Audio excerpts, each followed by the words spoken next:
என் அன்பார்ந்த பெற்றோர்களே, ஆசிரியர்களே, மாணவர்களே, ரொம்ப நாளைக்கு முன்னாடி வடிவேல் அவருடைய ஜோக்கு வரும் ஆனால் வராது அப்படின்னு பாரு.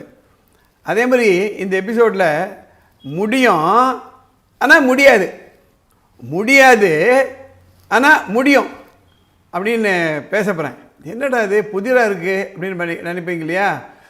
பாருங்க, போர்டு எக்ஸாம் வந்துடும். 10th +2 நீட்டு ஜேஇஇ, அது மட்டும் இல்லை கீழே இருக்கக்கூடிய வகுப்புகள் எல்லாருக்கும் அந்த இறுதி எக்ஸாம்லாம் வந்துடும்.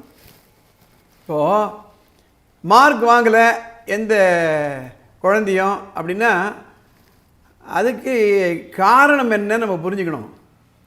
இது ஒரு ஒரு கல்யாணத்துக்கு போகிறோம், அப்போ போய் ட்ரெஸ் பண்ணிட்டு போகிற மாதிரி இல்லை. எக்ஸாம் எழுதுறதெல்லாம் த்ரூ அவுட் த இயர் படித்தாகணும். கன்சிஸ்டன்சி என்று சொல்லுவார்கள். இப்போ இந்த முடியாது என்ற ஒரு வார்த்தையை வச்சு நான் பேச போகிறேன். என்னால் மார்க் வாங்க முடியாது அப்படின்னு சொல்கிறான் ஒரு குழந்தைன்னா, அந்த முடியாது இல்லை அது முடியும் என்றதை கொஞ்சம் வித்தியாசமாக நம்ம பார்க்கணும். நம்ம குழந்தை சொல்கிறான், என்னால் முடியாது, உண்மையிலேயே முடியாது, யாராலையுமே முடியாது அப்படின்னு சில விஷயங்கள் இருக்கா இல்லையா? தமிழில் ஒரு பழமொழி உண்டு, மணலை கயிறாக திரிக்கணும், வானத்தை வில்லாக விளைக்கணும் அப்படின்னு ஒரு சொல்லுவாங்க. சில விஷயங்கள் உண்மையிலேயே முடியாது, அது போய் நம்ம ஃபோர்ஸ் பண்ணக்கூடாது. நம்ம ஒரு டார்கெட் கொடுக்குறோம் குழந்தைக்கு, அது அவனால் முடியுமா முடியாதா யோசனை பண்ணும்பொழுது சில விஷயங்கள் முடியாது தான். ஒரு சின்ன எக்ஸாம்பிள் கொடுக்குறேன். ஆவரேஜாக ஒரு குழந்தை ஒரு 60 மார்க் வாங்கிட்டுருக்கான், 50 மார்க் வாங்கிட்டுருக்கான். நம்ம எக்ஸ்பெக்டேஷன்ஸ் எல்லாம் ரியலிஸ்டிக்காக இருக்கணும். 50-60 மார்க் வாங்குகிற குழந்தைய உடனே அடுத்த சைக்கிள் டெஸ்ட்லேயே நீ 100 வாங்கணும் பாரு, எதிர் வீட்டு பையன் எவ்வளோ மார்க் வாங்குறான் பாரு, 80 வாங்கியிருக்கான், 90 வாங்கியிருக்கான், நீயும் பாரு, உங்கள் அக்கா எவ்வளோ வாங்கியிருக்கா பாரு, பக்கத்து வீட்டு பையன் எவ்வளோ வாங்கியிருக்கான் பாரு, உங்கள் மாமா பையன் எவ்வளோ வாங்கியிருக்கான் பாரு. தப்பா, let us be very very clear. Let us not drive children to depression. எது முடியாதோ அது முடியாது. So our expectation should be realistic, should be achievable. So முடியாது, கண்டிப்பாக முடியாது, இது ஒரு கேட்டகரி. ரெண்டாவது, முடியாது ஆனால் முடியும்.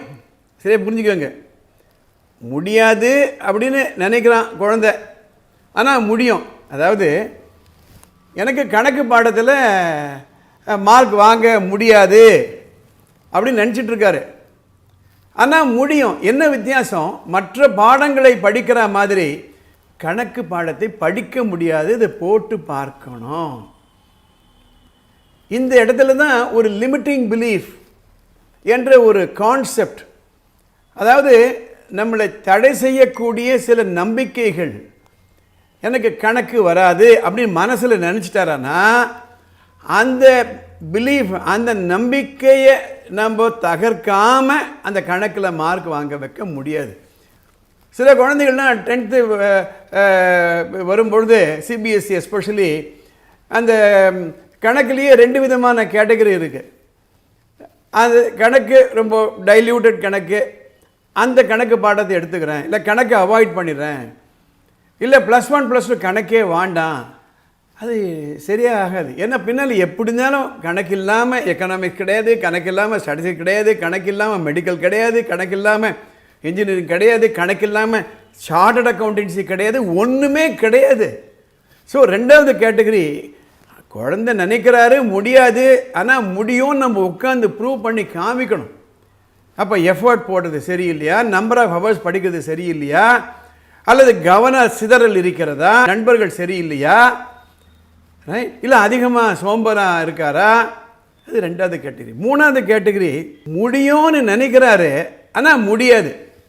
இப்போ நான் நிறையா மார்க் வாங்குகிறேன், நீட்டில் நிறைய மார்க் வாங்குகிறேன், என்னை ஜேஇயில் சேர்த்து விடுங்க, நான் அச்சீவ் பண்ணி காமிக்கிறேன் அப்படின்னு பணம் கட்டி போகிறாரு, ஆனால் முடியாது. ஏன் முடியாது அப்படின்னா அந்த ஹேபிட்டு, அந்த குழந்தையுடைய ஹேபிட்டு, அவர் எழுந்திருக்கிற நேரம், தூங்குகிற நேரம், அவர் நேரத்தை எப்படி பயன்படுத்துகிறாரு, இதெல்லாம் மாறாமல் அவரால் முடியாதுன்ற அவரை புரிஞ்சுக்கணும். அப்போ உட்காந்துக்கிட்டு தம்பி நீ செய்கிறேன்ற முடியும்னு சொல்கிற, ஆனால் நான் முடியாது, ஏன் முடியாதுன்னா உட்காந்து பேசணும்.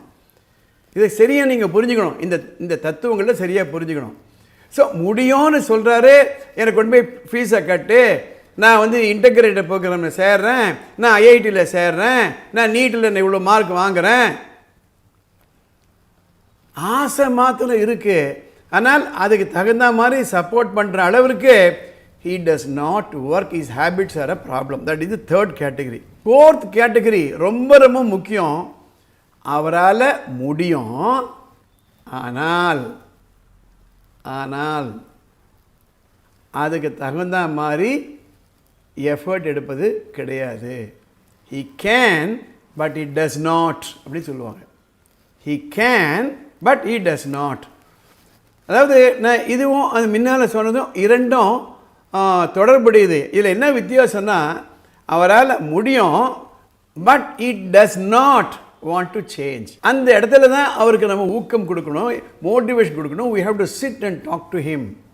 இந்த நாலாவது கேட்டகரி தான் முக்கியம். That is it says I can control but I don't want to control. அதுதான் it is possible but I don't want to make it possible. அதுக்கு புரிஞ்சுக்கணும், இது இந்த டார்கெட்டை அடைந்தால் எனக்கு என்ன பலன் அப்படின்னு அவரை புரிஞ்சுக்கணும். கடைசி எல்லாராலையும் முடியும், என்னாலும் முடியும். என்ன பெரிய விஷயம்? எல்லாராலையும் முடியும், என்னால் முடியும். எல்லாரையும் தினம் ஸ்கூலுக்கு போக முடியும், அட்டண்டன்ஸ் மார்க் பண்ண முடியும், சாயந்தரம் வர முடியும், என்னால் முடியும். எல்லாராலையும் 100க்கு 10 மார்க் வாங்க முடியும், நானும் 100க்கு 10 மார்க் வாங்கிறேன். என்ன பெரிய விஷயம்? எல்லாராலையும் 30 மார்க் வாங்கிட முடியும், நானும் 30 மார்க் வாங்கிறேன். என்ன பெரிய விஷயம்? நீட்டுன்னு வரும்பொழுது அது எலிஜிபிலிட்டி எல்லாராலையும் முடியும். 100க்கு 50 குழந்தைகள் பார்ட்டிஸ் பண்ணிடுறாங்க. என்ன பிரயோஜனம்? எல்லாரும் போல நாம இருந்தோம்னா. ஸோ இந்த 5வது கேட்டகரி முடியும், எல்லாராலையும் முடியும், என்னாலேயும் முடியும்னா தனித்தன்மையே இல்லையே, தனித்தத்துவமே இல்லையே, யுனிக்னஸே இல்லையே. இந்த முதல்ல சொன்ன பாருங்க, யாராலையுமே முடியாது, என்னாலேயும் முடியாது. கடைசி சொன்ன பாருங்க, எல்லாராலையுமே முடியும், என்னாலேயும் முடியும். இந்த ரெண்டும் நீங்கள் எடுத்து வச்சிட்டிங்களன்னா மீதி இருக்கக்கூடிய 3 கேட்டகரி இந்த எபிசோடு 2-3 முறை நீங்கள் பாருங்கள். பார்த்துட்டு எக்ஸாம்பிளோட புரிஞ்சுக்கோங்க. அப்புறம் உங்கள் குழந்தையோட உட்காருங்க. ஒரே ஒரு விஷயம் புரிஞ்சுக்கோங்க, உங்கள் குழந்தைகள் அடுத்த 10-20 ஆண்டுகளில் மிகவும் போட்டியான ஒரு சமுதாயத்தில் வாழப்போகிறார்கள். உலகெங்கும் என்ன சொல்லிக்கிறாங்கன்னா, இந்தியா வந்து அடுத்த 30 ஆண்டுகளில் சிகரத்தில் இருக்க போகிறது, எக்கானமியுடைய உச்சியில் இருக்க போகிறது. உலக நாடுகளில் ஜிடிபியில் 5வது இடத்தை பெற்றுவிட்டோம். அடுத்த 2-3 ஆண்டுகளில் 3வது இடத்தை ஜப்பானையும் பிரான்ஸையும் தாண்ட போகிறோம்னு சொல்லிட்டு இருக்காங்க. அந்த காலகட்டத்தில் மிகவும் போட்டியான ஒரு சூழ்நிலையில் நம்ம குழந்தைகள் வேலை பார்க்க போகிறாங்க. இதை புரிய வைக்கணும். இந்த சேனலை சப்ஸ்கிரைப் பண்ணாதவங்க சப்ஸ்கிரைப் பண்ணுங்கள், பெல் பட்டன் அமுக்குங்க. அடுத்த எபிசோடில் நம்ம பார்க்கலாம்.